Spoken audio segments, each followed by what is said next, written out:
installment of Monday Q&A. Hope you've all had a fantastic weekend. I'm feeling human again after doing a few gigs on the weekend and feeling pretty wiped out on Sunday. Good shows though. That was the most important thing. Super fun vibe, good turnouts. I really can't complain. This Thursday, if you're in Perth, Ragdoll are supporting the Iron Maidens as well, which I'm super pumped about. At Amplifier Bar, I'll put a link in the video description if you want to get some discounted tickets as well. It would be awesome to see some people out there, but I'm not here to just toot my own horn. I am here to answer some of your questions. So to everybody who submitted a question this week, thank you very much. If you would like me to answer anything at all, simply place it in the comment section below, and we'll get into this week's questions in the meantime. Glasses on, have a little sip from a sippy cup, and we'll do it. Had a couple of questions regarding the wireless unit that I'm using in the video that I posted over the weekend of us playing through Rust last month. Was it last month? No, it's May now, so it was the month before. Time flies. Nevertheless, that video is up on the channel if you want to watch it, but a few people asked me about the wireless that I'm using. It's this one. It is from Nuix. I have absolutely no idea off the top of my head what the model number is. I do have the model number here. It is the C5RC 5.8G wireless system, and I really like the little kind of charging container that it comes with. I've got gaffer tape on this one so that I remember which one to plug into my guitar because I'm a moron. A little storage thing on here. You know, the best wireless is the one that you don't notice, and I haven't had any issues with this one to date. It's just basically lived in my guitar bag since I got it, and I've been using it more because I've just been enjoying not tripping over cables at shows. So that's particularly good. There's a bunch of other wireless units out there that are affordable and pretty good as well. The X5 ones in particular, Ryan is using one of those at the moment and enjoying it. So yeah, that's what I'm using for wireless. It doesn't sound too bad. I don't mind the taste. Well, we're talking about fun gear. A few eagle-eyed viewers notice that there's two JMP ones back there. Am I tempted to mod one of them? I've mentioned a few times before that the JMP1 into a TCG major with the mighty BBE Sonic Maximizer into a return of whatever tube head was at the gig was my gigging rig for a few years, right around the time Ragdoll started out. I ended up just moving over to a DSL and a wah and a delay pedal and a tuner because it was a little bit easier and I think it sounded a bit better, but definitely still have a soft spot in my heart for the JMP. The only mods that I'm really aware of are the Voodoo amp mods, and I've heard some mixed things about those. Some people absolutely swear by them, and then there's been a bunch of stuff on there where people are saying that, you know, they don't swear by them. So if you're aware of any JMP1 mods out there, whether they be super complicated or super straightforward, let me know, because having two, much like my multiple 88 MP1s, one of which I've modded, is kind of fun. And, you know, the JMP1 is one of those units where every time I plug it back in, I'm immediately transported back to that time in my life I was using one. It's not my absolute favorite rack unit of all time, but I think if I had to choose a rack unit to just go out and do a rock gig with, and it had to be versatile and it had to have a good clean crunch and lead sound, that would definitely be one of maybe the three that I would immediately think of. Really good unit. And, you know, if it's good enough for Def Leppard and Iron Maiden, it's definitely good enough for me. To everybody who's been enjoying the Gear podcast with friend of the channel extraordinaire, Troy Navaban, I want to say thank you to everybody. I've had some people ask me specifically when we're going to have some guests on the channel. So I want to hear from all of you. Who do you think we should have on? And I will do my best to arrange it. I've already messaged a few people and sort of tentatively said, hey, we should do something, and they've agreed, which I'm really excited about. It's just about kind of lining our schedules up. Hopefully, we'll be able to get onto that over, say, the next month or two, because there's a few topics that we want to cover that I think are going to rely on a few expert buddies that we're lucky enough to have. So keep your eyes peeled for that. And if you're not already subscribed to the Gear podcast on your favorite podcast app, it'd be pretty cool if you did. If you like what I do here on the channel, it's just kind of free form talking about some topics that I cover on the channel in a little more depth. It's good fun. I did a video last week revisiting the amazing Strymon Dig pedal, and more than one person, so at least two people, asked me how I would compare that to the Free the Tone Future Factory. They are definitely two of my favorite delay pedals that I have ever tried, whether they're just like digital delay recreations or delay pedals in general. They're both fantastic. I think the Dig hits the spot for me because it's so easy to use and so instantly gratifying, and the way they have voiced the delay lines, and the fact that the modulation is in the sweet spot. You have none, a little bit, and a little bit more on there. It's just one of those pedals where it's kind of impossible to get a bad sound out of. The Future Factory is incredible as well. That is more designed, in my opinion, if you like stuff like the Axe-Fx delays or the TC2290 or delay plugins, and you want a bit of that control on a pedal, I think the Future Factory would really hit the spot. But the Dig is kind of designed from the ground up to be a pedal with knobs, with a small form factor. It's just kind of a magic thing, and I think it really is Strymon at their best. Having said that, I don't think you can go wrong with either of those pedals. Stick them on your board, go and make some music with them, and enjoy. What would it take for me to take on another musical project alongside Ragdoll? There's probably not enough hours in the day for me at the moment. I kind of actually see what I do on YouTube as my other musical project. It is a pretty big creative release for me. I really enjoy, with the band, that we can work on music and kind of all have input and put out stuff that ultimately we like to listen to and we like to play. We're not doing it for anybody else except for ourselves. However, we're talking like long time scales with that kind of thing, and there's a large investment of time and money, and there's everything else that goes with it. Whereas for the YouTube thing, I can just kind of sit here, talk at a camera, play some guitar, make some guitar faces, and if I want to, I can put the video out immediately. It's like that short release little kick of creativity, and having different ways to express your creativity, I think, is really important. I would at some point like to sit down and take all the little kind of demo tunes that I've done on my channel and flesh them out into full-length songs and just kind of release like an instrumental album or something like that. People have been asking for that.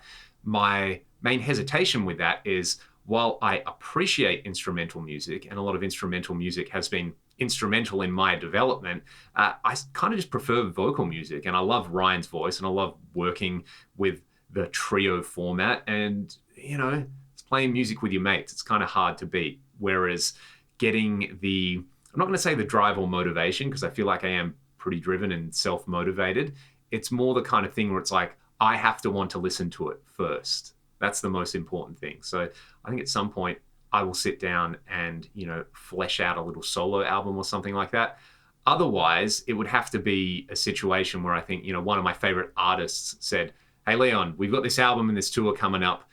We just want you to do your thing. Come and join us." So I can think of lots of different singers or bands that I would probably drop most things in my life to, have that experience with. None off the top of my head, of course, because there's too many of them, but I kind of couldn't see myself starting another band from scratch. When I write songs, I want to hear Ryan sing them, and I want to hear Cam play drums on them, and I want to play in a trio format. So yeah, it's kind of all or nothing in that regard to a band. But other musical projects, totally open to it. It's all about time. While we're talking about music, I was asked about the iconic band Kraftwerk and what I think about them. I mean, aside from listening to Autobahn when I was in university because I was getting interested in synthesizers and prog rock, I will admit that I haven't listened to their very deep and vast back catalog. For me, when it comes to kind of 70s electronic music, I like a lot more of the atmospheric stuff, like Klaus Schulze is one of my favorites from that particular genre, and Klaus passed away not too recently. Their album Deus Arachis is one of my favorite kind of ambient synthy albums ever. And I don't know, for me, it's sort of like the different world of electronic music is just interesting for my musical brain because it doesn't necessarily map onto things you do with your hands and a guitar.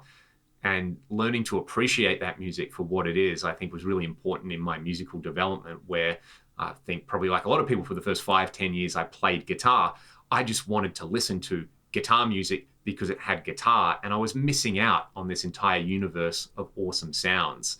So yeah, maybe I should listen to some more Kraftwerk. Suggest away in the comment section below. What should I start with? This question comes from friend of the channel, the legendary Mr. James Lugo. If you're not subscribed to James's channel and you like guitar noises, go and check it out.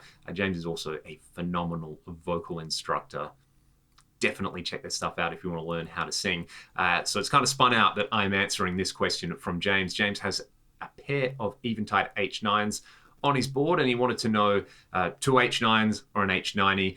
I think because of the flexibility of the internal routing with the H90, you're definitely not losing anything by going over to one. You can run it in dual mode and just use it as two totally independent separate processors, or you can use it in insert mode, which is even more flexible. So basically you place whatever you want in an effects loop, and then per patch you can place that other thing or those other things anywhere you like in the chain. I guess if you had it set up in 4 cable method with an amp head, what you could do is have a patch where, say, you have like the EQ compressor algorithm and then an octave down in front of the amp only. In the next patch, you could have a stereo chorus and stereo delay in the amp effects loop. So it's super flexible in that regard. The new algorithms are awesome. The SP 2016 Reverb, I really like. The bouquet delay is fantastic. There's some really fun creative ones in there, like Prism Shift. You know, there's a Tube Screamer algo in there. There's a whole bunch of stuff, and I'm sure they're developing more things for future releases, which will be kind of cool to see what they do, because they've got so much stuff covered already. You know, those kind of like unique, creative Eventide effects are the things that I always look out for. The instant phaser and instant flanger are super cool in there as well. So yeah, if you can afford to make the upgrade, I think it's probably worth it. There's no Bluetooth app at present. There is Bluetooth capability, so that's one downside if you like to edit things from an iPad or your phone. But the software editor that you can hook up on your computer via USB, I think, is a lot better than the H9 editor, and it's just kind of easier to use in my opinion. If you're familiar with the Fractal, then the app really makes sense. It kind of makes sense to my brain anyway. So yeah, there's a reason that on my desk I have my UA Apollo, an Axe FX3, a little Labs DI, and the H9 is kind of the only things that I use day in, day out. It's a fantastic unit. Last one for this week. This one comes from Jason M.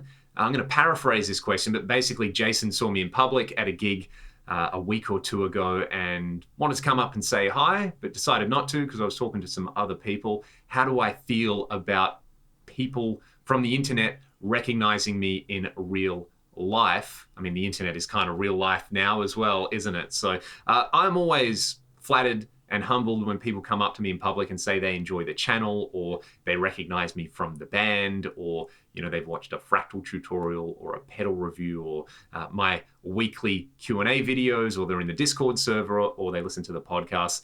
You know, I found that people in real life are generally pretty decent and pretty nice and pretty polite, and a lot of the time, if they've taken the time to recognize me and come up and say hi, you know, it's just the decent thing to actually kind of have a chat. I always find it really fascinating, and I'm generally a pretty outgoing person. I like to think I'm a pretty friendly person, even though sometimes I'm sitting there playing my guitar, making these rude faces. That's one thing that I love about playing music and about gigging, is the people you get to meet along the way. So Jason, if you ever do bump into me in public, do not hesitate to come say hi. That goes out to everybody else as well. You're more than welcome to come up and say, hey, Leon, I think your channel is absolutely terrible and your podcast is garbage and you use too much gain and delay all the time. But, you know, have a nice day anyway. I guess how you treat people is probably the most important thing in life. And that's how people will remember you. So, you know, just try not to be a dickhead to everybody. I guess that's kind of the moral of the story. So, yeah, Jason, if you see me around, come and say hi, mate. Shake my hand. I'd love to hear your thoughts on the channel and just have a chat, have a hang, be guitar nerds together. That's what the whole point about all of this is. I'm just a dude making music. I got my funny red glasses and I make the rude faces. And, you know, I sit in this room and I make videos and I talk to a camera. It's amazing to know that it connects with people out there. So that's it for this week. I hope you enjoy your week. Put your questions in the comment section below. Check the video description if you want to check out the podcast, the music that I make with Ragdoll, the Discord server, grab some free IRs. There are affiliate links you can follow which support my channel directly at no cost to you. And yeah, enjoy your life. I'll see you next time. Take it easy.